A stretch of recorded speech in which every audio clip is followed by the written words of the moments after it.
He was a dreamer, a man who saw the world not as it was, but as it could be. From a young age, he believed that technology could be beautiful, that art and science could live together. But long before he became a legend, he was just a kid with boundless curiosity and a stubborn determination. He wasn't the best student. In fact, he dropped out of college because he couldn't see the point of spending money on classes that did untruly inspire him. But his learning never stopped.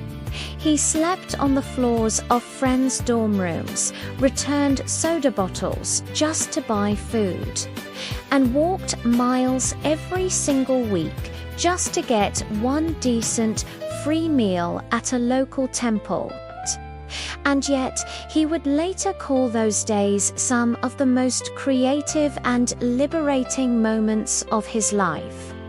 During that time, he wandered into a calligraphy class not because it seemed useful, but because it was beautiful.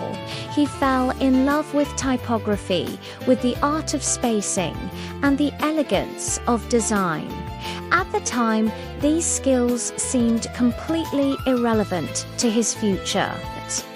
But 10 years later, when he sat down to design a computer that would change history, those lessons became priceless. He and a friend started building computers in a small, cramped garage. They weren't rich, they didn't have investors or fancy offices. All they had was a dream and a few circuit boards.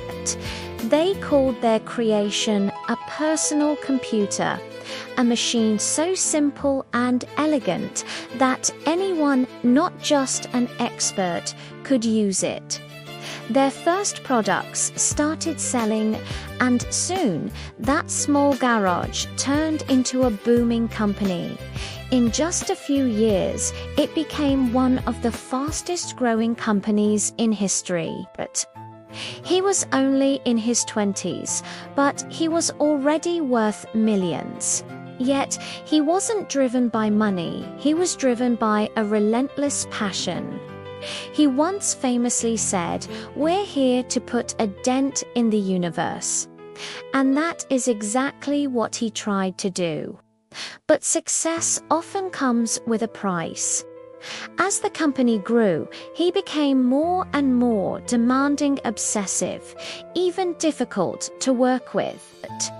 He pushed his team to their absolute limits, chasing an impossible standard of perfection. He believed that good wasn't good enough. It had to be insanely great. Not everyone shared his vision. Tensions grew between him and the company's executives. They said he was too emotional, too unpredictable. And one day, the unthinkable happened. The man who had started the company, the man whose very idea had built it from the ground up, was fired. Just imagine that. Imagine building something from nothing, pouring your entire soul into it, only to be told you weren't good enough to lead it anymore. He later said it felt like being publicly humiliated. In a single moment, he had lost everything he had built. But here's the incredible part: he didn't quit. He could have retired, he could have disappeared from the public eye, or spent his days blaming everyone else. Instead, he started again. He founded a new company, one that would focus entirely on creativity and design. He poured his heart into it, and slowly it began to grow. That company would one day revolutionize the way movies were made. It was called Pixar.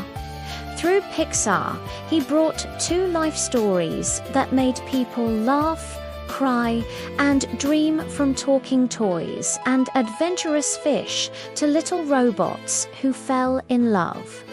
And while all of this was happening, his old company, the one that had fired him, began to struggle. Years later, something truly remarkable happened. The company asked him to come back. The very same man they had pushed out was now being asked to save them from the brink of collapse. He agreed not out of revenge, but because he still believed in the original vision.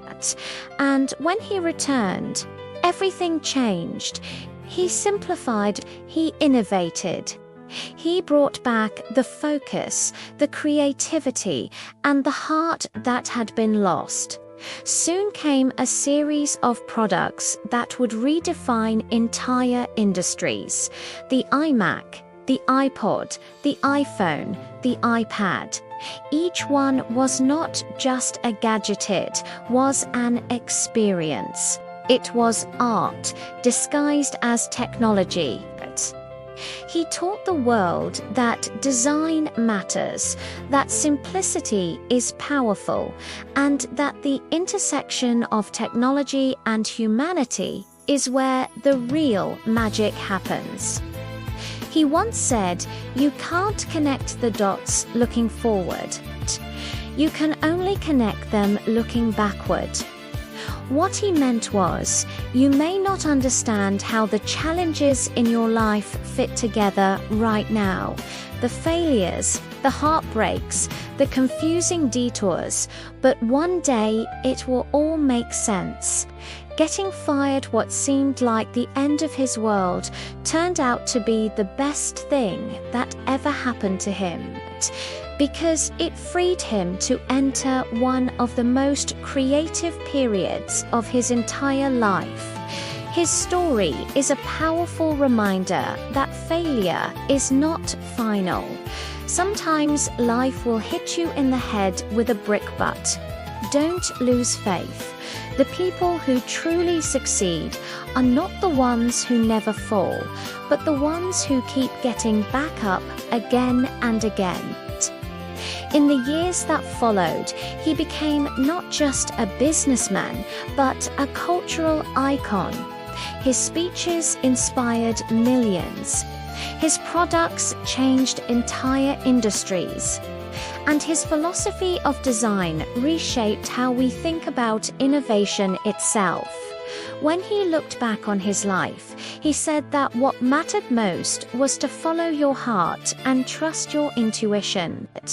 Because somehow they already know what you truly want to become.